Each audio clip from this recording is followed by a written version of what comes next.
día de hoy y que haya venido con hambre. No sé si eso le pasa a veces. Me gustaría, no sé, ese ejercicio siempre se hace cuando nosotros estamos antes de empezar la alabanza, antes de iniciar la alabanza, siempre hacemos eso, pero me gustaría que en este instante, mientras que nos preparamos para este momento, usted pudiera saludar a la persona de su lado. Si quiere, no se salga de su nave, pero salude a la persona que tiene a su lado y bendígalo con un verso. Bendígalo con un verso que tenga en la cabeza. Si de pronto no tiene un versículo, dele una palabra de ánimo, salúdelo con algo, dígale algo. Qué chévere que está vestido hoy, por ejemplo. Me gusta su camiseta de Argentina, Cristian, por ejemplo. De verdad. No me gusta el fútbol, pero me gusta la camiseta. ¿Sí? Entonces dígale algo, bendígalo. Si tiene un versículo, dígaselo. Eso es algo importante. Bueno, eso es excelente. Me encantaría que usted pudiera abrir su Biblia conmigo en este momento en el libro de Hechos. ¿Listo? Vamos a abrir nuestras Biblias en el libro de Hechos de los Apóstoles, Hechos de los Apóstoles.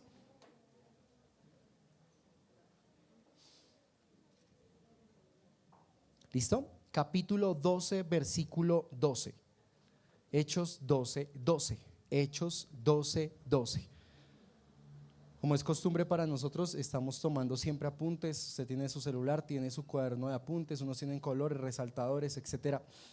Sería bueno que lo pudiese hacer, teniendo en cuenta que hoy no tenemos escuela bíblica, por si al caso, de los que estamos aquí prestando y tomando ese servicio, entonces en dado caso no está. ¿Listo? Entonces yo le voy a pedir que usted me acompañe, vamos a leer todo el pasaje y después vamos a desmenuzarlo y vamos a mirar qué es lo que creemos que está en el corazón del Señor para nosotros esta mañana. ¿Le parece? Dice: en aquel mismo tiempo el rey Herodes echó mano de algunos de los de la iglesia para matarles, no para consentirles o abrazarles, sino para ¿qué? Matarles. Y mató a espada a Jacobo, hermano de Juan, es decir, Santiago, ¿cierto? Otro que tenía ese sobrenombre. Y viendo que esto había agradado a los judíos, procedió a prender a Pedro. Eran entonces los días de los panes sin levadura.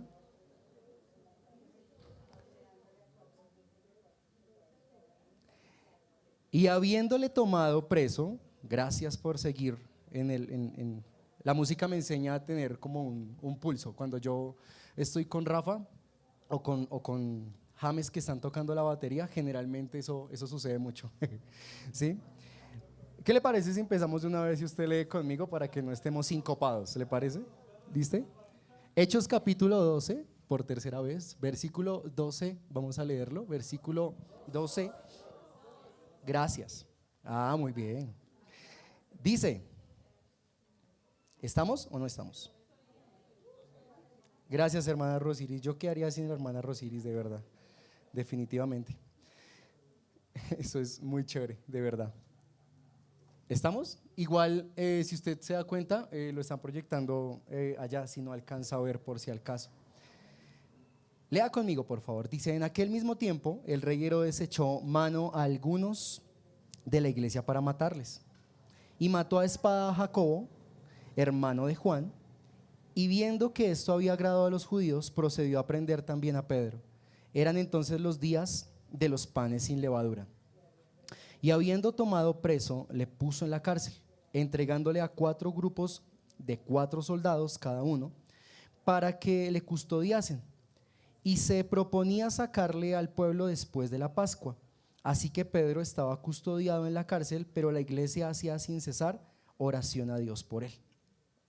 Y cuando Herodes le había de sacar, aquella misma noche estaba Pedro durmiendo entre 2 soldados, sujeto con 2 cadenas. Y los guardas delante de la puerta custodiaron la cárcel. Y he aquí que se presentó un ángel del Señor, y una luz resplandeció en la cárcel. Y tocando a Pedro en el costado, le despertó diciendo: levántate pronto. Y las cadenas le cayeron de las manos. Le dijo el ángel: cíñete y átate las sandalias. Y lo hizo así.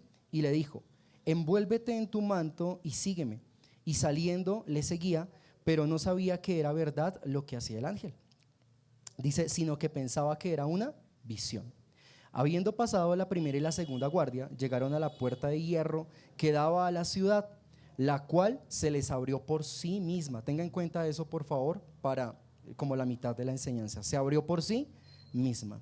Y salidos pasaron a la calle y luego el ángel se apartó de él. Entonces Pedro, volviendo en sí, dijo: ahora entiendo verdaderamente que el Señor ha enviado a su ángel y que me ha librado de la mano de Herodes y de todo lo que el pueblo de los judíos esperaba. Y habiendo considerado esto, llegó a casa de María, la madre de Juan, el que tenía por sobrenombre Marcos, donde muchos estaban reunidos orando. Cuando llamó Pedro a la puerta del patio, salió a escuchar una muchacha llamada Rode, la cual, cuando reconoció la voz de Pedro, también tenga eso bien presente, de gozo no abrió la puerta, sino que corriendo adentro dio una nueva de que Pedro estaba en la puerta. Y ellos dijeron: estás loca. Pero ella aseguraba que así era. Entonces ellos decían: es un ángel. Mas Pedro persistía en llamar, es decir, tocando la puerta. Y cuando abrieron, le vieron y se quedaron atónitos, sorprendidos, como perplejos. Pero él, haciéndole con la mano una señal de que se callasen, le contó cómo el Señor le había sacado de la cárcel y dijo: haced saber esto a Jacobo y a los hermanos. Y salió y se fue a otro lugar. Vamos a dejar hasta allí. Hasta el día de hoy me pongo a pensar en estas 2 semanas. Plenamente tenía en mi cabeza al hermano Miguel. Nosotros conocemos a nuestro hermano Miguel García. Y recuerdo que hace exactamente 20 años el hermano nos recibió en su casa junto con mis padres. Mi hermana era muy pequeña, mi hermana tenía más o menos unos 5 años. Y recuerdo que él nos recibió en su casa de una forma muy amable, con mucho servicio, con mucha hospitalidad, con mucha humildad. Y en medio de todo lo que era la invitación, era un almuerzo de parejas, lo recuerdo. Creo que llegué allá porque pues yo era hijo de la pareja, entonces solo estuve allí. Hasta el sol de hoy recuerdo el sabor de 2 pescados nicuro que ellos prepararon. A mí me gusta mucho el pescado, la verdad. Me gusta mucho y es proteína muy libre de casi contaminantes. Y lo recuerdo como si fuera ayer, porque cuando yo llego a esa casa, yo había tenido experiencias que no habían sido muy agradables para mí dentro de la congregación. A lo mismo que sucede cuando una persona nueva llega a un grupo familiar o llega a una iglesia. Creo que la primera impresión que puede recibir desde los sugieres en adelante es indispensable para que su proceso de crecimiento pues sea sano, sea adecuado y demás. Recuerdo que yo luchaba con venir a la iglesia y recuerdo muy bien que mi madre siempre hizo 3 cosas que siempre le cuento a los jóvenes. Mi mamá siempre oró por mí, mi mamá siempre me dio ejemplo y mi mamá siempre me comisionó para ir a la iglesia. Siempre hizo esas 3 cosas. Nunca me presionó, nunca estuvo con ínfulas religiosas en mi cabeza, o yo le prometo que estaría en este momento repleto de hijos, estaría muerto o quizá estaría habitando las calles, consumiéndome quizá por las drogas. Mi madre hizo esas 3 cosas. Esa última es particular porque esa tenía que ver con algo externo. Primero me dio ejemplo, segundo oraba, eso lo veía todo el tiempo. Pero lo tercero tenía que involucrarme a mí por aparte con la iglesia. Entonces ahí es donde había mi choque. Las 2 primeras eran excelentes porque yo veía que había una coherencia con todo lo que pasaba, pero cuando yo estaba acá había un choque entre mi mente y lo que veía, entre lo que escuchaba y lo que veía, entre el andar de la gente y lo que veía. Tenga en cuenta que para esa época yo tenía exactamente 13 años, 12 años. Tenía 12 años en ese momento. Pero si usted se pone a pensar bueno, acá hay un chiqui, no sé, creo que todos salieron a clase. Muchos de los chicos que están ahorita en escuela dominical, ya sea de una edad hasta los estamos distribuyendo de 3 a 5, ¿cierto que sí, Sebas? De 3 a 5, de 5 a 8, 8 a 11, 11 y así en adelante. Ellos son esponjas y aprenden de todo y ven absolutamente todo. Y en ese momento yo era un niño. Recuerdo que en ese instante pude ver un lado completamente diferente de mi percepción con la iglesia. Y fue en la casa de 2 hermanos que al día de hoy todavía están aquí, ¿sí? Me recibieron con amor, no les importó que no les hablé a ninguno, no quería estar en ese lugar, realmente hablaban con el léxico de un cristiano, con su gloria a Dios, con cómo está, con Dios lo bendiga. Yo no quería eso, mis papás estaban en su salsa, mi papá estaba ahí llegando hasta la fecha, ahí luchando, mi mamá siempre punteando todo, pero eso marcó mi corazón hasta el sol de hoy. Y eso, hoy quisiera relatarlo a lo que vamos a estudiar con relación a la vida de Pedro y la iglesia, porque pienso que nosotros como iglesia, porque nosotros somos la iglesia, no el templo, tenemos un gran impacto sobre cada persona que está acá y sobre las personas que están afuera, y dependiendo de lo que nosotros hagamos, digamos, o cómo enmendemos nuestros errores, estará el futuro de muchos que están aquí en este momento, incluyendo a sus propios hijos, ¿sí? Entonces, estaba mirando algunas estadísticas. Hace 3 viernes estuvimos escuchando la palabra por parte de Samuel. Samuel no está acá, les envía saludos y estoy utilizando derechos de autor de Samuel. Entonces él tuvo acá una enseñanza la cual a mí me impactó bastante. Los muchachos están empezando a enseñar, ellos están pasando unos por unos. Creo fielmente que ellos tienen grandes talentos para darnos y pues eso viene desde el corazón de Dios, desde la iglesia, ¿no? Él colocó una estadística que a mí me hizo temblar las rodillas y me colocó en grande preocupación.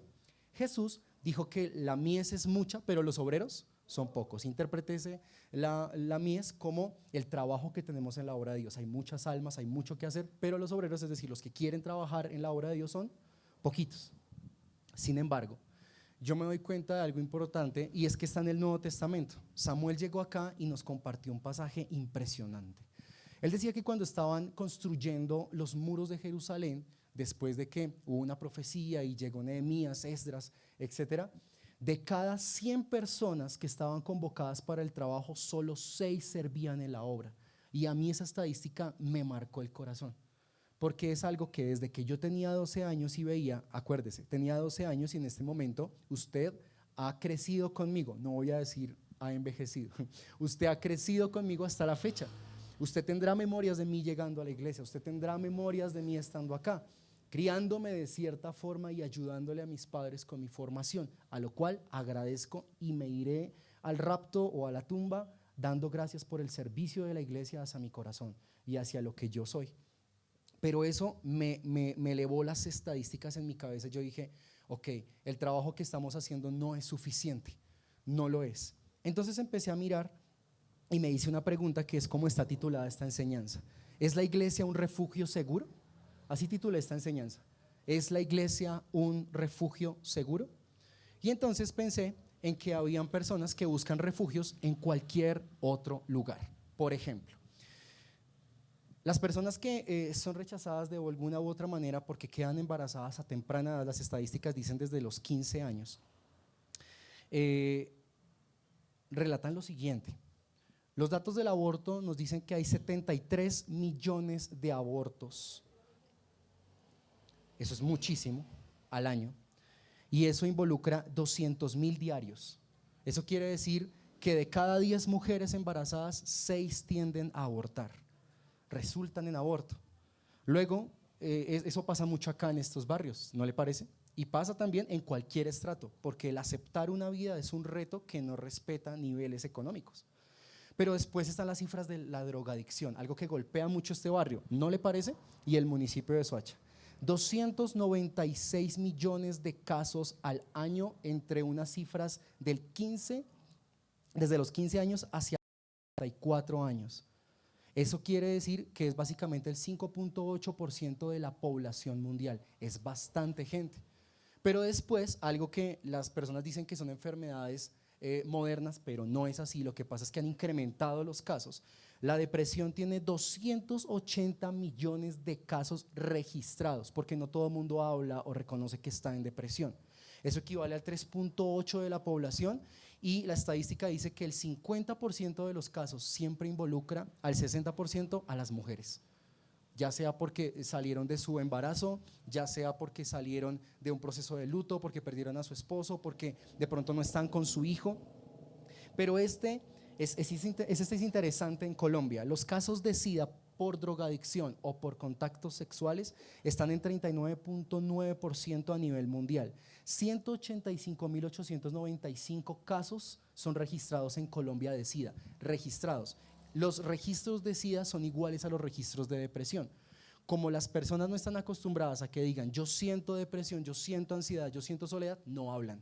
Lo mismo pasa, o sea, no es de la noche a la mañana que usted diga tengo papiloma, en el caso de una mujer. Hasta cuando ya avanza el caso Los médicos le dicen tiene esto, hasta cuando ya no le da positivo una prueba de VIH, entonces ya dice ok, tengo esto. Entonces tenga en cuenta que esta cifra es un ponderado aproximado, no es realmente la cifra igual, y yo apostaría que son más elevadas. Mire con relación al cáncer, al año tenemos 20 millones de registros de 10 tipos diferentes de cáncer, pero se esperan descubrirse casi otros 50 tipos de cáncer de aquí a 10 años por los malos hábitos alimenticios y por el cambio climático.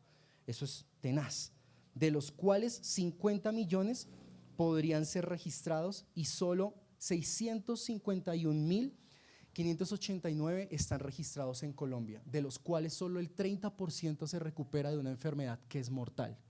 Hay tratamiento para el cáncer, pero no quiere decir que haya cura para el cáncer, es diferente, ¿ok? Igual que para el SIDA. Esta me marcó el corazón porque me recuerda a la fundación. Nosotros tenemos en orfandad, cuando digo tenemos es como humanidad, ¿ok? 400 millones de huérfanos.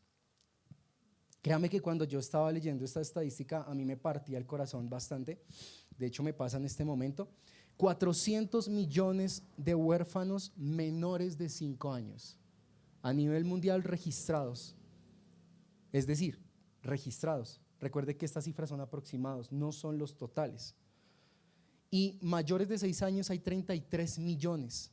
Cada uno de ellos está en extrema pobreza, y si juntamos a los que están parte del conflicto armado, que no solo tenemos en este país, porque acá hay un conflicto armado muy fuerte, sino si sumamos esta estadística junta a lo que está pasando en Medio Oriente, y esta estadística junta también a lo que está pasando en Ucrania. Recuerde que hay colombianos en Ucrania en este momento, ¿sí? Reúnen casi 450 millones de niños en condición de orfandad. Las estadísticas dicen que en Colombia existen más de 15.000 iglesias, pero que hay casi 6.000 personas, niños más bien, que están en esta condición. Imagínense si por lo menos una persona de la iglesia pudiese adoptarles. A veces nosotros nos complicamos como personas, yo creo, no sé, es complejo. Con relación al ateísmo, esta cifra es compleja. Hay 1.040 millones de ateos en el mundo y corresponde al 13% de la población. Eso es mucha gente, es demasiada gente. Supera el 10% de la población mundial, de 8.500 personas más o menos que tenemos en la actualidad, 8.250 millones de personas que habitamos el planeta Tierra. Pero esto es lo que retó mi corazón y lo que hoy quiero hablarle de cuál es su refugio como iglesia. Existen como cristianos. La denominación cristiana involucra a muchos otros sectores como el regionalismo católico y demás. Son 2.579 más o menos en promedio millones de personas que confiesan la fe cristiana, pero cristianos evangélicos, como nos hacemos llamar nosotros, cristianos protestantes, cristianos de Hechos de los Apóstoles, diría el pastor, somos solo 630 millones. Solo nosotros estamos con relación al 7.9% de la población. Somos la mitad de la población de los que no creen en el Señor. Eso me parece tenaz. Y por eso, acá les recuerdo el título de la enseñanza. Es una pregunta: ¿es la iglesia un refugio seguro? ¿Es la iglesia realmente un refugio seguro? Pues la palabra refugio hace relación a protección, hace relación a escape, hace relación a seguridad, hace relación a paz. Y me gusta que el pasaje habla acerca de un conflicto muy grande entre Pedro y entre los apóstoles. Hasta el capítulo 12 se está narrando cómo la iglesia está siendo perseguida, pero en paralelo a eso está creciendo como iglesia. Hasta el capítulo 12 se está narrando la conversión de Pablo, se está narrando cómo Esteban muere, se le dedica casi todo un capítulo a Esteban dar una defensa, todo un capítulo a la predicación de Pedro. Se convierten miles de personas, empiezan a haber milagros, empiezan a haber prodigios, suceden muchas cosas, pero a pesar de que existía el problema, hay un versículo que se repite en el capítulo 3, capítulo 4, capítulo 7, capítulo 9, capítulo 13, y es que esto hacía que la iglesia se multiplicara más, predicara más el evangelio con denuedo. La palabra denuedo quiere decir valentía. Y eso es algo impresionante, Porque considero yo que la iglesia estaba concentrada en una tarea.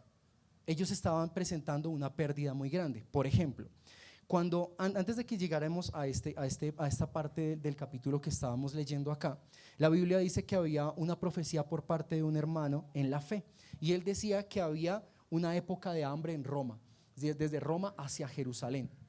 Entonces, lo que me gusta y lo que me llama la atención es que eso pasa y la iglesia dice, uy, la iglesia en Jerusalén está pasando hambre. Hacen como un mercadito, que es lo que nosotros hacemos el primer domingo de cada mes. Por favor, léalo, está antes de este pasaje. Si quiere, por favor, consúltelo, no le miento, ahí está escrito.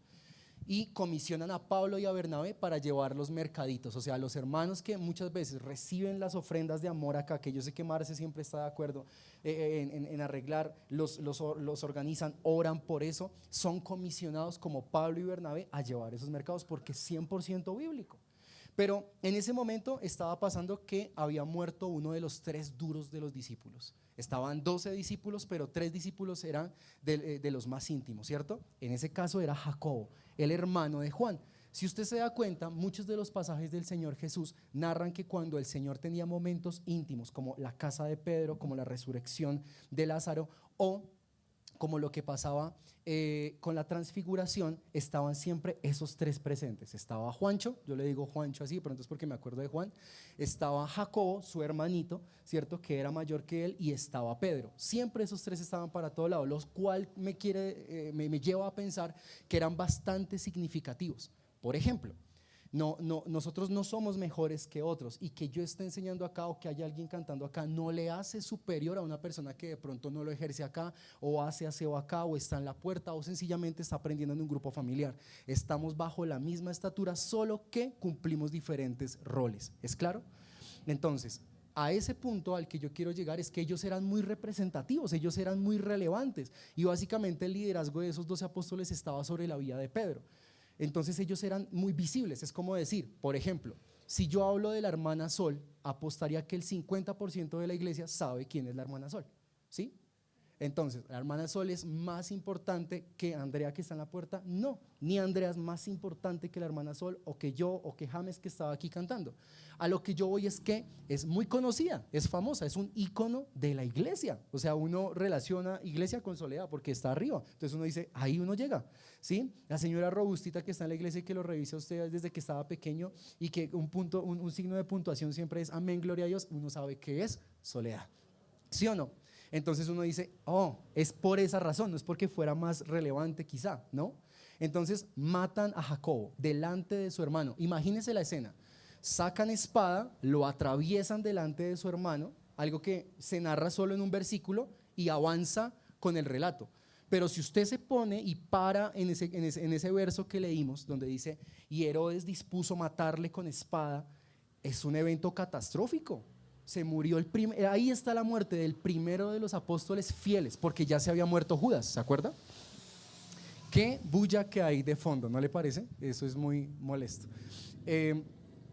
Pero ya había muerto Judas, ¿recuerda? Se había suicidado, lo reemplazaron por Matías. Bien, pero de pronto ellos sabían que los iban a perseguir, que los iban a matar, que iban a pasar muchas cosas.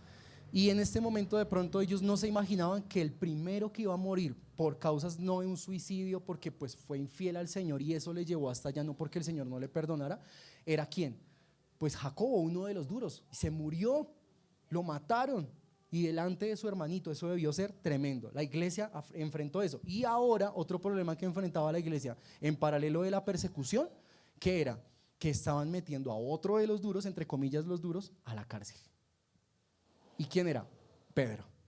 Si usted se da cuenta, el relato de Pedro es impresionante, porque dice la Biblia que lo custodiaron ¿cuántos soldados? 16, ¿cierto? 4 escuadrones de 4, y uno dice, pero es que el tipo ¿quién era? Era un narcotraficante, el tipo ¿quién era?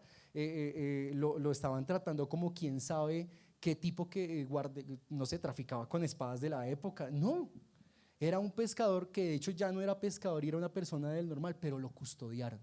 A mí siempre me ha llamado la atención que el enemigo tiene temor de nosotros, solo que muchos de nosotros no lo sabemos. Satanás tiene temor de usted y tiene temor de mí, y es completamente bíblico.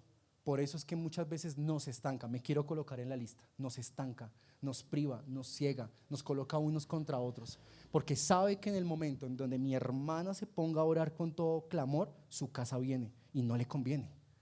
Porque Satanás sí conoce muy bien el modus operandi de qué se trata la vida en la tierra, y es salvación o perdición. Satanás conoce el valor de un alma más que cualquier persona de pronto con vida, porque él sabe que le espera. Recuerde, yo le decía la otra vez en la oficina a unos chicos, no, tengo mi Biblia acá, bueno, yo tengo todos mis apuntes, pero suponiendo que esta sea mi Biblia, nosotros conocemos ya el final de la historia y ganamos, ¿sí o no? La cosa es mantenernos. Y Satanás también conoce el final de la historia y no le va bien al hombre. Necesita hacer todo lo posible porque más almas se pierdan, ¿sí? Entonces, note, Herodes tenía miedo, todos los que estaban acá tenían miedo. Me gusta que en medio de la dificultad que estaba pasando este hombre, no había tiempo para perder en habladurías unos con otros. Usted no lee eso hasta el capítulo 12. No había tiempo para hablar si un hermano se vestía o no se vestía, para mirar si llegaba o no llegaba. Esa iglesia estaba concentrada en una sola tarea: ganar almas. Y esa iglesia le dolía lo que le pasaba al otro. Una forma de refugiarse, por ejemplo, ¿cierto?, es estar en la iglesia. Muchos dicen que ellos pueden estar en la casa y que no venir a la iglesia está bien. Ahora tenemos la facilidad de los links por YouTube y usted puede ver el servicio incluso en diferido, no hay ningún inconveniente. Creo que es uno de los pro y al mismo tiempo de los contra de la pandemia, pero pues creo que hemos también llegado a otras personas a través del canal. A lo que me refiero es que estar acá es tener vida de iglesia, es algo muy importante congregarse. Note que cuando una persona no se congrega, como pasaba con estos hermanos, así fuera escondiditos, es porque el contexto del pasaje, no se dejen de congregar como algunos tienen por costumbre, es de base una raíz de amargura. Entonces, una persona deja de asistir a la iglesia porque me hicieron. Una persona deja de asistir a la iglesia porque hablaron de mí. Una persona deja de asistir a la iglesia porque es que allá pasó tal cosa. La pregunta, que es el título de mi enseñanza, ¿es la iglesia un refugio seguro? Pues desde hace un año en el grupo familiar estábamos hablando muy fuerte con las chicas que están liderando en San Mateo, y es llevar a entender a la gente que está llegando allí o los que están formándose allí para un futuro liderazgo, es que la iglesia, un grupo familiar, tiene que comportarse de dos maneras fundamentales. Número uno, como un hospital, y número dos, definitivamente como una familia. Eso debe pasar. Le pregunto y usted me responde, o asienta con su cabeza o me niega con su cabeza. ¿Las familias pelean? Obvio. ¿En las familias hay enfermedad? Claro. ¿En la familia hay escasez? ¿En la familia hay conflicto? En la familia pasa de todo. Por eso la iglesia es un símil de la familia, y la relación de la iglesia con Cristo es una relación de esposo y esposa, ¿sí? Pero al mismo tiempo lo que me llama la atención es que la iglesia también debe verse como un hospital. Yo considero que es como entrada y salida. Cuando las personas empiezan a llegar acá, cuando las personas empiezan a llegar nuevas, con dificultades económicas, de salud, en sus familias, no sé, todo lo que usted sabe que le pasa a una persona en problemas, ¿sí? Como puede que tenga una duda de fe y no tenga esos otros problemas, que eso también es un gran problema. Llega a la iglesia, esa persona necesita algo que nosotros hablamos en encuentro, si no hay encuentro, vaya encuentro, como sanidad interior. Esa persona necesita sanar cosas con su familia, con su pasado, con su presente, y saber que Dios va a estar en su futuro. Esa persona necesita aprender a perdonar, esa persona necesita sanar. Por lo tanto, la iglesia, en la primera vista que se tiene a una persona que llega, es como un hospital. ¿Pero usted vive en el hospital? No. Después del hospital, ¿para dónde se va? Si le dan incapacidad, para la casa. Es decir, que la iglesia también funciona como una familia. Y si usted lee Hechos de los Apóstoles hasta el capítulo 12, la Biblia dice que eran tan unidos como una familia. Mire, en mi familia, Dani es una mezcla de muchos temperamentos al tiempo. Dani es Dani. Y chocamos con Dani, ahora nos amamos mucho más, pero era terrible porque Dani es una mezcla de todo. Mi papá es muy chispeante, él está muy callado en este momento, eso es una bendición del nombre de Cristo, pero él habla bastante y damos gloria al Señor. Mamá es más melancólica, más flemática, y ya le está diciendo, por favor, guarde silencio, que su hijo está enseñando. Entonces uno se da cuenta de eso, y yo tengo un temperamento un poco más fuerte, y eso quiere decir que todos somos muy diferentes. Evidentemente van a haber choques, evidentemente van a haber roces y eso pasó. Por eso le decía lo del inicio. Cuando yo llegué a la iglesia, lo último que quería era estar en la iglesia, pero mi mamá nunca me obligó, jamás lo hizo. Ella hizo la parte que le correspondía en la iglesia y la iglesia utilizó personas, y lo voy a decir desde el micrófono con toda autoridad posible. Utilizó personas como el hermano Miguel o el hermano Valdina. Utilizó a personas como la hermana Janet a enseñarme a hacer cómo se arma un pastel de yuca moliéndolo desde el inicio. Nunca voy a olvidar eso en mi vida, eso pasaba. Jamás voy a olvidar cuando el hermano Gustavo me veía a futuro, ¿sí? Y yo venía de pronto totalmente irreverente y él me decía, ¿cómo está el siervo del Señor? ¿Cuál siervo? O sea, yo no soy nada de eso, pero él tenía ojos de fe conmigo. Nunca voy a olvidar lo que otros sembraron conmigo acá siendo jóvenes y compartieron parte de su juventud conmigo. Porque independientemente que ocupen o no un lugar en estas sillas de esta iglesia, yo sería alguien, diría mi tía María Eugenia, que ustedes la conocieran, algunos de ustedes, yo sería como un insolente o un majadero, como una persona que no tiene sentido de pertenencia con las personas que lo ayudaron a formar. ¿Me hago entender? Y yo vi eso, yo vi el rango de familiaridad. Eso fue lo que a mí me conectó con la iglesia.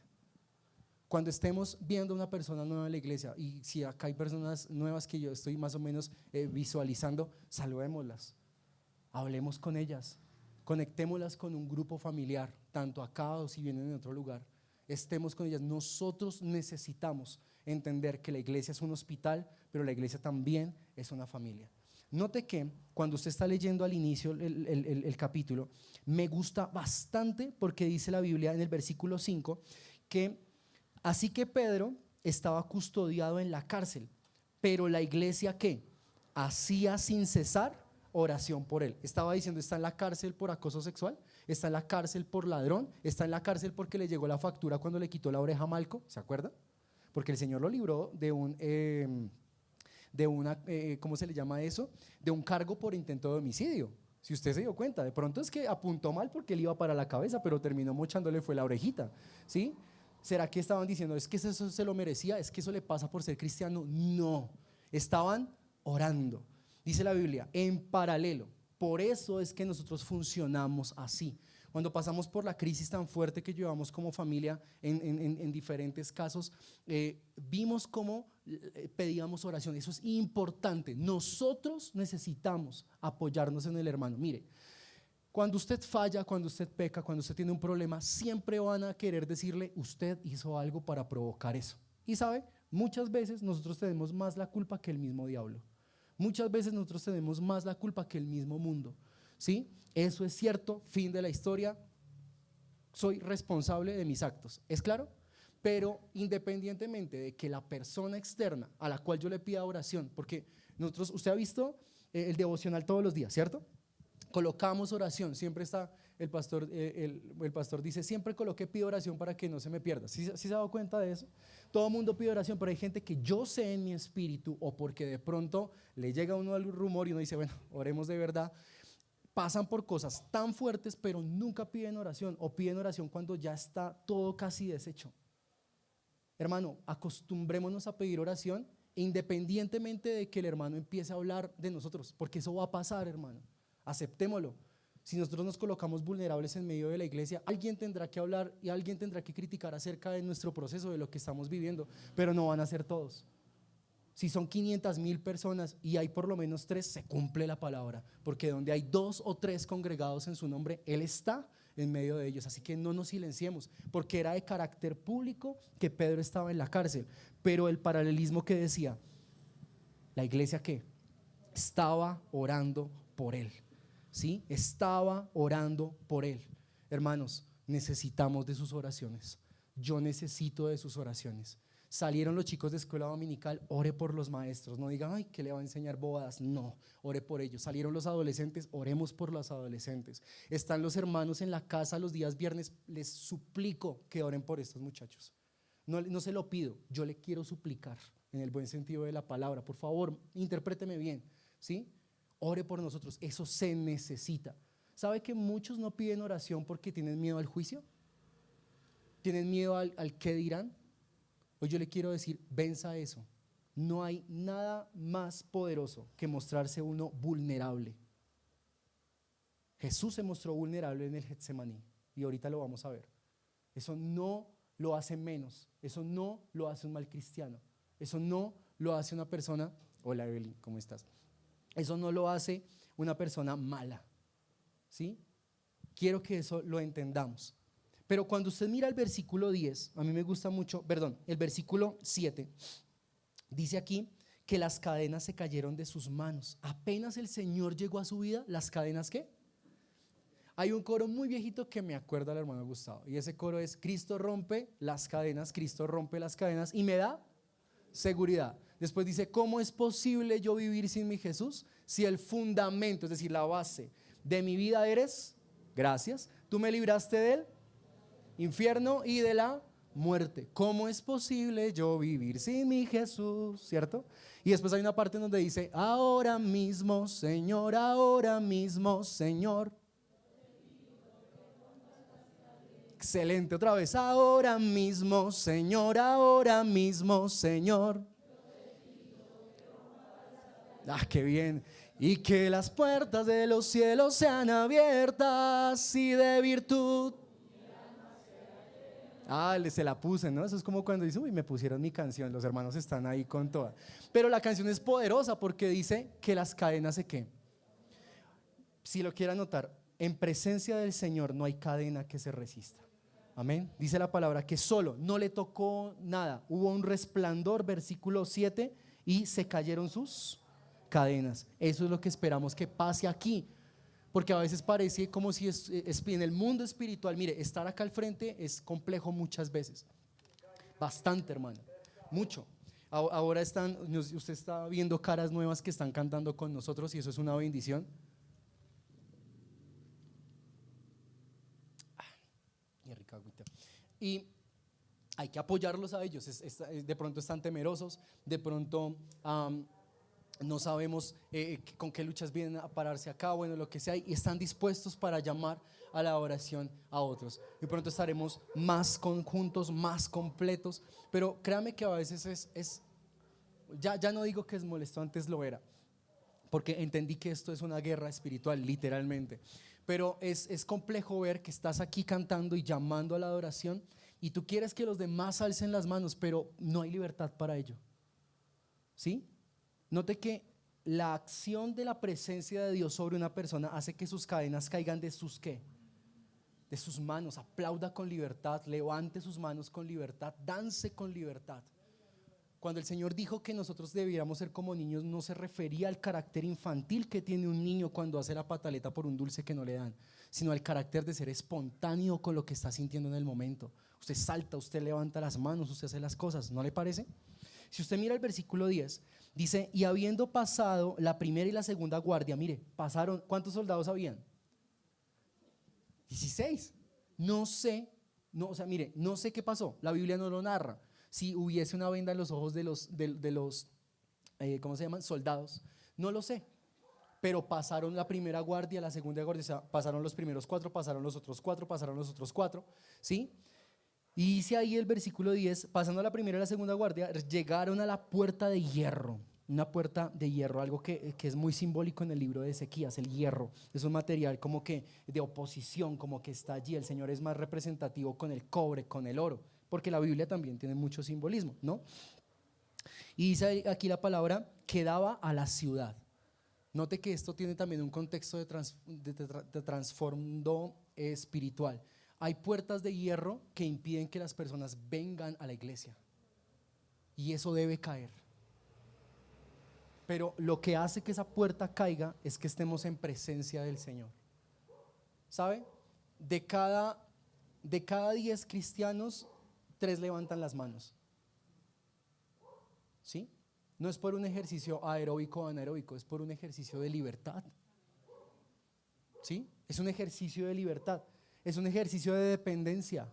Cuando Antonella está con Michelle y la necesita a ella, que es su hijita, ¿qué hace ella? Alza sus manos, porque alzar las manos no es una señal de emocionalismo, es una señal de dependencia. Yo te necesito, Señor, ¿cierto? Necesitamos orar porque esas puertas de hierro se caigan.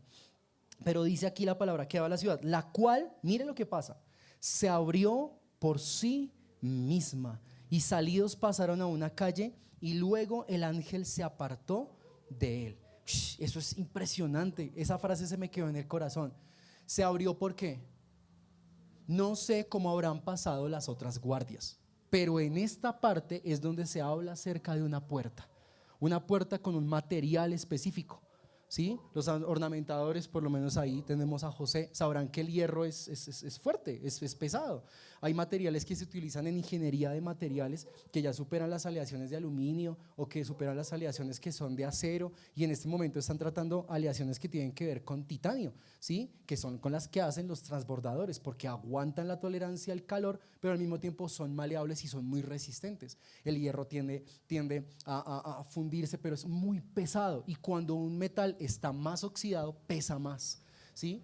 Y créame, estamos en una época antihigiénica. Las fosas comunes de esa época eran terribles, estaban expuestas hacia lo subterráneo, eran huecos en el suelo. Eso quiere decir que esa puerta era completamente pesada, dura, fuerte, y solo estaba Pedro. Por algo también necesitaban 4 personas por puerta. ¿Me hago entender a lo que yo voy? Es algo muy completo, pero dice la Biblia, la cual se abrió por sí misma. Y yo tengo aquí anotado en mis apuntes algo que quisiera que usted se llevara en su corazón, y es que cuando algo es de Dios, se da por sí mismo.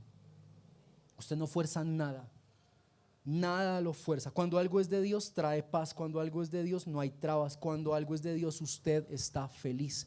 Cuando algo es de Dios, todo se apareja, o como dice aquí la palabra, se abre la puerta por sí misma, ¿sí?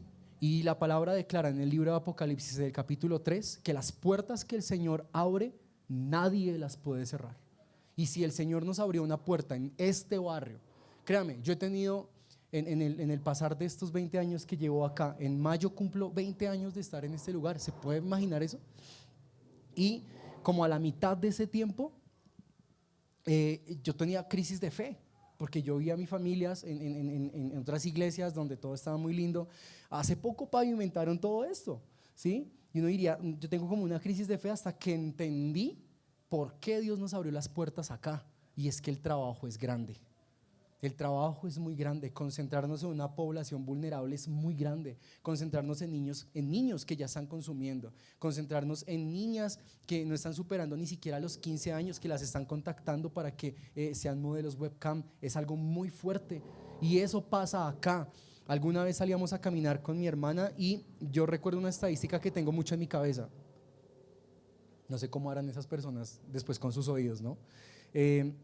Y es que en Soacha hay más o menos 828,000 personas, habitantes, ¿sí? De los cuales un cuarto de esa población está en la Comuna 1, que involucra lo que es Ducales y Compartir. Pero alguna vez íbamos con mi hermana, sobre las 10 de la noche estábamos atendiendo un conflicto con una persona, y nosotros contamos aquí, solo en este barrio, 27 cantinas. 27. ¿Sabe? No solo me dio dolor, me dio mal genio. Yo tenía mal genio y muchas de esas cantinas estaban desocupadas, muchas, pero solo estaban colocando bullicio. No sé si a usted le ha molestado eso en este barrio. ¿No se cansa de eso? Yo estoy harto, por no utilizar otra palabra más colombiana, estoy harto de ver eso acá. Pero quien tiene el poder para que esas puertas de hierro se caigan, somos nosotros. Dios le ha dado poder a la iglesia. Es una promesa que está en el libro de Hechos. Y recibiréis ¿qué? Poder cuando haya venido sobre el Espíritu Santo. No poder de autoridad sobre el otro, eso es autoritarismo, sino poder de saber que acá está pasando algo a nivel espiritual, de que no podemos permitir que nuestros jóvenes, que hay bastante, y cuando digo nuestros jóvenes como población, ¿ok? Que están acá, sigan consumiendo, ¿sí? Antes de poder estar sobre el evento del campamento, que como decía James acá, por favor, pedimos que nos puedan ayudar. Queremos llegar a la invasión, queremos evangelizar acá, únase a nosotros. El trabajo va a ser de los muchachos, ¿sabe?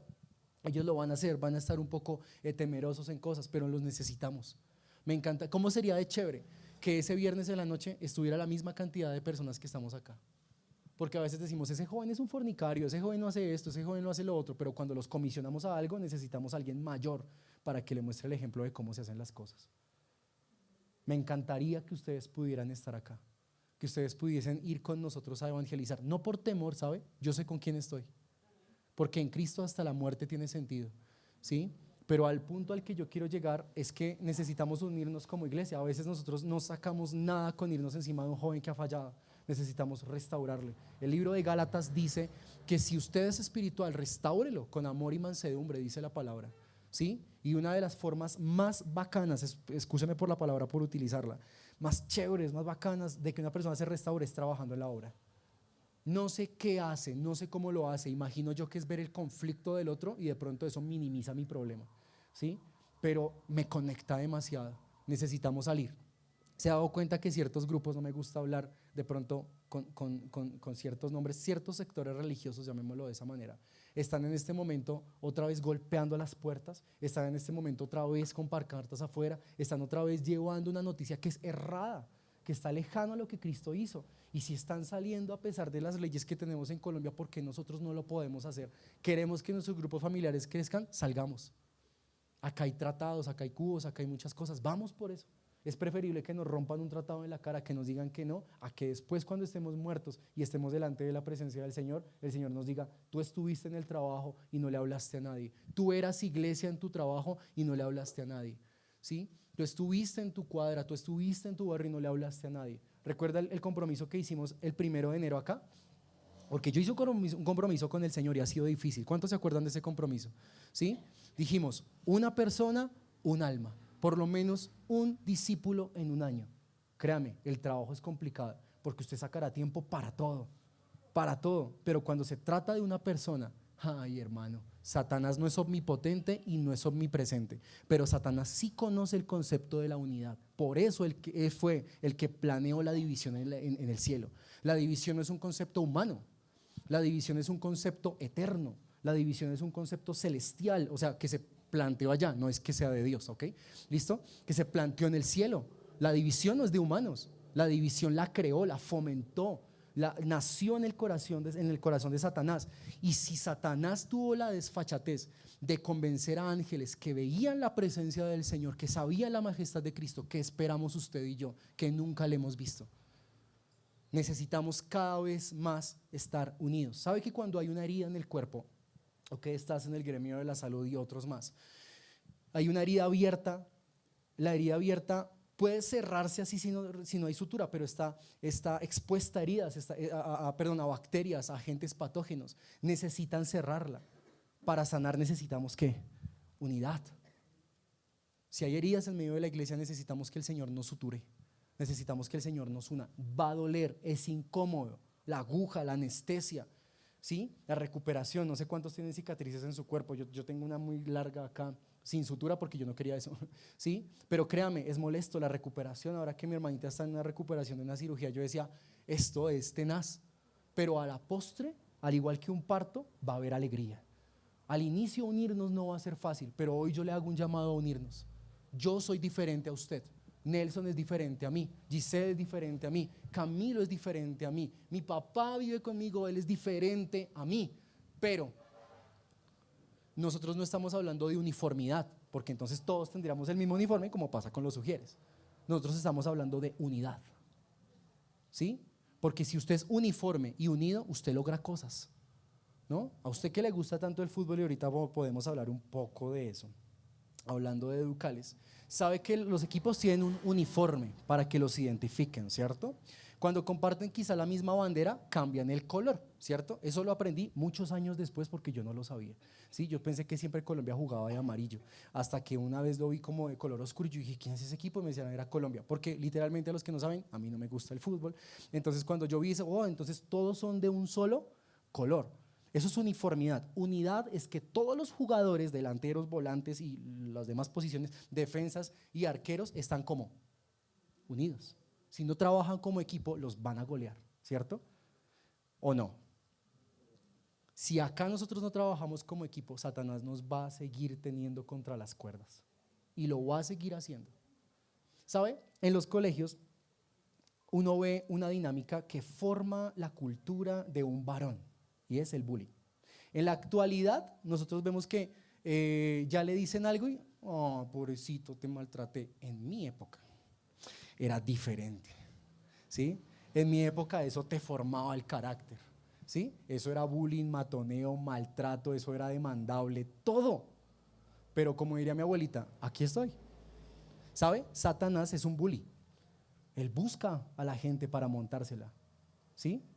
Él busca a la gente para hacerla sentir mal, para que no trabaje, para que no haga nada, para intimidar a la iglesia. Pero el estadio que estaba acá, valga la redundancia, con Pedro, ¿involucró que la iglesia estuviese dividida? No. El problema los unió más. El problema los unió más. Como que lo colocan en el centro y entre todos lo abrazan, ¿sí? Como pasaba en la milicia antes en el siglo XIX, en el siglo XVI. Cuando estaban preparando caballeros medievales, los colocaban espada con espada para formar una cruz, ¿cierto? Y colocaban un caballero acá, un caballero acá, un caballero acá y un caballero acá. Y lo que me llama la atención del asunto radicalmente es que se protegían sus espaldas. Y eso es lo que nosotros necesitamos. Cuando avanza el texto, dice la Biblia que él sale de la cárcel y llega y una hermana hace algo que nosotros podemos reconocer si colocáramos audios acá de cualquier hermano de la iglesia. Y es que reconoció su qué. ¿Cierto que usted reconoce la voz de sus hermanos aquí en la iglesia? ¿Cierto que usted reconoce quién es? No solo porque de pronto alguien cante, sino porque usted sabe cómo es la voz, ¿sí? Sabe si tiene ceseo, es decir, si habla así. Sabe si tiene la lengua pegada de pronto al paladar y si habla como así, porque es normal, hablamos de esas formas a veces. Sabe si la voz es chillona y uno no sabe si tuvo alguna cirugía en la ingle. Sabe si la voz es muy gruesa, ¿cierto? Usted no sabe, pero reconoce su voz. Jesús dijo, mis ovejas reconocen mi voz. ¿Sí o no? Cuanto más entre ovejas no reconocemos nuestra voz, ¿no le parece? Eso es importante. Pues imagínense que nosotros nos llamamos Iglesia Cristiana Cuadrangular Osana. Para el 2026, exactamente en la primera semana de diciembre, según si no me dan mis cuentas, hermana Consuelo o la hermana Soledad, se cumple años en la iglesia, ¿sí? Igual yo lo corroboré. Pero el otro año, en 2026, se cumplen 30 años de la iglesia. Anote que esos datos son importantes, ¿listo? Nosotros nos llamamos Iglesia Cuadrangular Osana, como lo que usted ve acá, porque Osana traduce Señor, sálvanos, ¿sí? ¿Qué cree? ¿Que Educales requiere salvación? Claro que sí, y está en un lugar donde hay conflicto. Nosotros pertenecemos a una misión cuadrangular, ¿sí? Eso fue un principio que nació en el corazón pues, de la fundadora de la iglesia. Ella se llamó Amy Sepol Mafferson, estadounidense, y ella fundó una iglesia el 1 de enero de 1923 en Los Ángeles, California, la cual se llama Angelus Temple, ¿sí? Hay unas iglesias, ahorita de pronto ellos ahí sí lo pueden estar colocando. Usted puede conocer la primera iglesia cuadrangular que se hizo a nivel del mundo. Es gigantesca. Este año cumplieron 102 años de misión. La misión cuadrangular a nivel del mundo, gracias, ahí está. Ese es el Angelus Temple, es grandísimo. Tiene una capacidad para 6.500 personas en promedio por servicio. Es amplísima, es muy grande. En el mundo hay 67.500 iglesias cuadrangulares representadas en 150 países, pero este dato me encantó. Estoy sanando mi ADN. Entonces, en Colombia existen 2.793 iglesias cuadrangulares. Estamos distribuidos en 10 distritos. Eso de pronto le sirve por si en dado caso el pastor le pregunta alguna vez. ¿Listo? ¿Cierto que le sirve? Eso es parte de la iglesia. La hermana cuando fundó esto dijo, necesitamos fundar una iglesia con relación a los 4 aspectos del ministerio de Jesús, ¿sí? Basados en la visión de Ezequiel, pero en lo que Jesús hizo en la tierra. Jesucristo sana, salva, bautiza y viene pronto. Por eso tenemos unos logos, ¿cierto? El logo de la iglesia cuadrangular obedece a que lo que Jesús hizo antes, lo hace ahorita y lo hará después. Eso está en Hebreos capítulo 13, versículo 8. ¿Listo? Ese es el versículo lema de la iglesia cuadrangular a nivel mundial, el cual dice, Jesucristo es el mismo ayer, hoy y por los siglos. ¿Ok? Ahí está. Y entonces tenemos estos símbolos representativos. Si no lo sabía, apostaría que muchos no lo saben, pero lo voy a hacer. ¿Listo? El rojo significa salvación porque habla acerca de la sangre de Cristo y nos dice que Jesús salva. El azul, que está en la copa que usted ve allí, simboliza el cielo, pero la copa simboliza sanidad y me dice que Jesús sana. El amarillo, que tiene también una palomita, representa fuego y al mismo tiempo el Espíritu Santo, como el símbolo de lo que es. Y la corona habla del color morado, que simboliza la majestad de un rey, pero también de que Jesús viene pronto como rey. Vino como carpintero, ¿ok? Le maltratamos, le rechazamos, pero eso no va a pasar en la segunda parte, ¿sí? La segunda parte va a ser diferente. Y ay de nosotros si no le recibimos como el rey que es, ¿sí? Así que tengamos eso bien presente. Eso me gustó mucho, ¿sí? Y a la hora del té puedo darme cuenta de también varias cosas. Hechos capítulo 5, versículo 38 al 39 dice lo siguiente. Mientras que de pronto se lo escribe o lo busca. Dice Hechos 5, 38 al 39. Ahora os digo, apartaos de estos hombres y dejadlos. Porque si este consejo o está en obra, porque si este consejo o está en obra de los hombres, se desvanecerá. Pero si es de Dios, no la podréis destruir. No seáis tal vez hallados luchando contra Dios. Muchas veces nosotros tenemos oposición entre los mismos de la iglesia o sabemos que la gente de afuera tiene oposición de la iglesia. Pero Gamaliel, en este texto que está aquí en el libro de Hechos, está diciendo, dele tiempo, porque si esto es de hombres, se va a disolver. Pero si esto es de Dios, va a permanecer. Porque si usted se opone contra lo que Dios ha colocado en el corazón de quien está liderando, por ejemplo, sus pastores, sus líderes, sus padres, porque son nuestras figuras de autoridad, dice la Biblia, pilas, porque tal vez usted pueda ser hallado luchando contra Dios. Y créame, yo no quiero luchar contra Dios porque yo ya sé que voy a perder. Yo ya sé que voy a perder. Es una pelea perdida, totalmente perdida. El versículo 11 habla acerca, volviendo al libro en el versículo 12, capítulo 12, versículo 11, Pedro dice, ahora entiendo verdaderamente que el Señor ha enviado a su ángel y que me ha librado de la mano de Herodes y de todo lo que el pueblo de los judíos esperaba. Imagínese esto tan tremendo. Yo titulé la enseñanza como ¿cuál es mi qué? ¿Cuál es mi refugio? ¿La iglesia es su refugio? Pues David encontró refugio en Adulam, Jesús encontró refugio en el Getsemaní, evidentemente Jacob encontró refugio en Betel y Pablo encontró refugio en la iglesia, al igual que lo que estaba encontrando acá el apóstol Pedro. Pero si es algo increíble, por ejemplo el Salmo 9, versículos 9 al 10 dice, Jehová será refugio del pobre. El Señor es nuestro refugio, amén. Refugio para el tiempo de angustia. En ti confiarán los que conocen tu nombre, por cuanto tú, oh Jehová, no desamparaste a los que te buscaron. El Señor es nuestro refugio. Si el Señor es nuestro refugio, el Señor será refugio para otros. Llegaron, dice la palabra, llegó Pedro a la casa y en la casa estaban felices, ¿sí? No llegaron a atacarle, estaban felices porque él estuviera ahí, estaban contentísimos.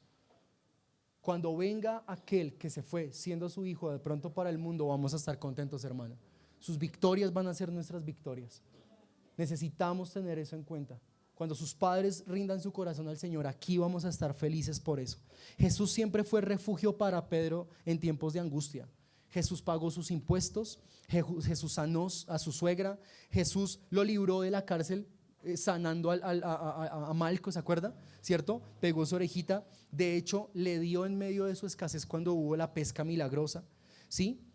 Y por eso es que uno acá se da cuenta que a pesar de que haya esta guerra, Herodes, dice la Biblia, que después levantaron una imagen de Herodes. Y dice la palabra que él no se opuso a la imagen y murió de una enfermedad que el Señor mismo le impartió. Pedro no tuvo que hacer nada contra su enemigo. Pedro nunca se defendió, Dios lo defendió. Por eso la Biblia dice en Proverbios 16:7, cuando los caminos del hombre son agradables a Jehová, aún a sus enemigos hace estar en paz con él. Porque nosotros no siempre le vamos a caer bien a todo mundo, pero esta promesa es tan grande que dice aún a sus enemigos los va a tener en paz a causa de su fidelidad conmigo. Y yo hoy quiero que usted, sígame, me ayuda acá un momentico. Quiero que usted piense en varias cosas. Uno, quiero que usted piense en que usted debe reconocer su refugio. Dos, ¿cuáles son las características de su refugio? ¿Recuerda las estadísticas que le mostré del aborto, cáncer, orfandad y todo eso? Pues todas las personas que están en esas estadísticas y que nos faltarían mucho más, van a buscar siempre refugios, pero no son refugios como la iglesia. Porque yo considero que sí, como la iglesia hemos impactado mucho. Es una postura mía, ¿sí? Pero evidentemente está avalada con la escritura. Lea todo el Nuevo Testamento y si quiere corroborar lo que le estoy diciendo, lea el libro de Filemón. Y puede decir, uy, leí un libro de la Biblia. Lea tercera de Juan y lea Judas, para darse cuenta que nosotros como iglesia hemos fallado muchas veces. Bastantes veces. Entonces, yo decía, Señor, definitivamente he buscado la iglesia cuando he tenido refugios en tiempos malos, o usted ha buscado a su amigo del mundo. Analicémonos nosotros. Yo me voy a colocar acá. ¿A quién ha buscado cuando ha tenido un conflicto? ¿A la iglesia? ¿A su líder de grupo familiar? ¿A su maestro de escuela dominical? ¿O al que está afuera, que sabe usted en el fondo de su corazón que lo va a desviar? No es el lugar físico. Esto no es la iglesia. Me encantan esas luces, estas cositas de Navidad son bonitas, el techo, la batería, todo es muy lindo. La iglesia somos usted y yo. Y yo creo lo siguiente, que hasta que el Señor no nos sane y esto no esté completamente claro en nosotros, la iglesia no va a crecer por amor a las almas. Dios ama tanto las almas, que hasta que usted y yo, insisto, voy a involucrarme de primeras, no estemos totalmente sanos en todo el sentido de la palabra, no vamos a crecer. Porque incluso lo dañado se reproduce, ¿no? Pero la idea es que eso no suceda. A mí me gustaría que usted se pusiera de pie en este momento.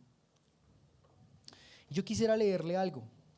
Dios ha permitido que en el pasar de todos estos años yo me enfrente a un gigante horrible. Es un gigante horrible, horrible, horrible, que yo creo que a usted no le gusta. Y es el gigante de la enfermedad. Yo creo que a usted no le gusta, pero Dios ha permitido que yo esté con muchas personas en esas condiciones.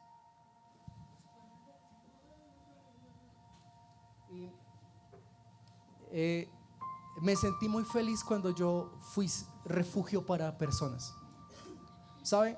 Si yo colocara mi historial de errores aquí sobre la mesa y esto fuera un círculo fariseo, yo moriría apedreado. Yo no soy el más apto. No lo soy. Pero le tengo noticias. Usted tampoco. Nadie lo es. Por gracia Dios nos usa. El Señor restauró a un asesino misógino como lo era Pablo y lo convirtió en el más grande evangelista que existió sobre la faz de la tierra. Al asesino, al que arrastraba a las mujeres. ¿Sabe? Los teólogos dicen, y me encanta esa interpretación, no la de la enfermedad, que lo que le pasaba a Pablo con su aguijón en la carne era su conciencia de recordar a las personas que había asesinado por causa de Cristo, más allá de unos ojos enfermos o un daño gastrointestinal. Yo siento en mi espíritu en este momento, mire, ya nos vamos, no hay instituto bíblico, ya nos vamos, ¿sí? Por favor, concéntrese en este momento de la administración. Esto es lo que sella, en el buen sentido, por favor, me toca aclarar todo, la palabra para cada uno de nosotros en todo lo que nos queda esta semana. Yo siento que en mi espíritu existe lo mismo que usted. Un gran fuego por servir en la obra de Dios. Pero nuestro pasado nos está atacando. Lo que está pasando en nuestra familia nos está destrozando. Nosotros necesitamos ser refugio para el otro. No me importa si recibo burlas como las que recibió a lo largo de estos 20 años, mi querida Giselle, porque yo te conocí cuando estabas pasando por un proceso de depresión súper fuerte. Y lo digo con libertad porque eres libre en el nombre de Jesús. Y aquí estás, y se casó con un buen hombre. Le gusta el fútbol desafortunadamente, pero Nelson es un gran hombre. Pero si no hubiésemos estado en algún momento, ella no estaría acá. ¿Entienden?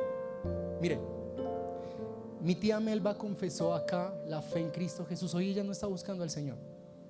Tenía cáncer de hígado. Lo que le voy a leer a continuación es de la vida real. Me ha marcado y por eso no puedo abandonar el evangelio. Cáncer de hígado, y ella me dijo, tengo un hígado nuevo. Ella fue sana. Mi tía testificó en ese año en la iglesia. Después conocí en el grupo familiar en Némesis a María. Tenía cáncer de estómago. Ella no dijo nada hasta que suspiró y fue salva. Nunca en mi vida había hecho tanta guerra espiritual con 15 años en una UCI con el pastor. Jamás. Hasta el día de hoy recuerdo sus gritos en esa UCI.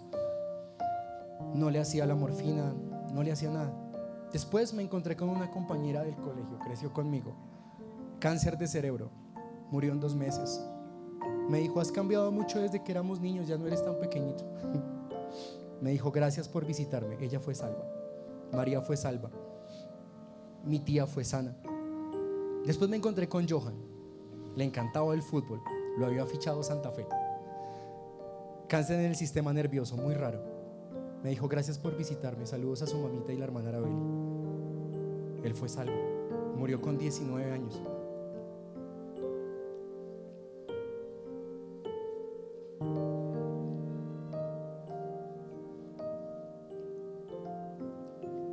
Después estuvo Gina. Gina tenía leucemia. Después del trasplante me dijo: las células madres son como juguito de guayaba. Ella fue salva, se fue con Cristo. Lisbeth me llamó, me dijo: ha partido. Yo estaba en un discipulado cuando partió. Después es una amiga, hacía parte de una iglesia muy grande. Tenía cáncer en el sistema reproductivo y me dijo: prométeme que visitaremos a muchos y haremos una fundación. Ella fue salva. Después estuvo Marta, cáncer de seno, y acá empecé a ver esperanzas de lo que Dios hace. Nos volveremos a encontrar en algún momento. Gracias por alzar mis manos en oración. Su hijo era compañero de trabajo mío, él es homosexual, pero pidió oración. Yo nunca lo deseché por ser gay. Y su madre fue sana. Él no puede negar el poder de Dios, aun si él no quisiera aceptar a Cristo. Después estuvo mi prima Laura, ustedes la conocen. Ustedes me ayudaron a orar por ella. Cáncer en el cerebro, 16 tumores, 1 mes de vida. Me dijo: nos volvimos a encontrar para que en este momento levantaras mis manos por mí. Después estuvo la señora Elsa, una amiga muy grande de mi mamá. Tenía cáncer de estómago. Y ella me dijo: gracias por abrazarme. No olía bien, ¿saben? Y ella fue salva. Después estuvo William, el esposo de una compañera. Y cuando yo le dije en medio de un salón repleto de mucha gente muy católica, yo le dije: ¿tú quieres aceptar a Cristo? Él me dijo: yo quiero aceptar a Jesús y todo lo que Él representa. Y voló. Hace poco visitamos a una persona con mi mamá. Mi mamá no es teóloga, no es profunda, pero tiene una necesidad por las almas. En este momento está en el mundo y tenía una afección en su hígado. El Señor la sanó. No está acá, pero fuimos refugio para ellos. Yo le pido que cierre sus ojos y usted le diga al Señor: yo quiero ser refugio.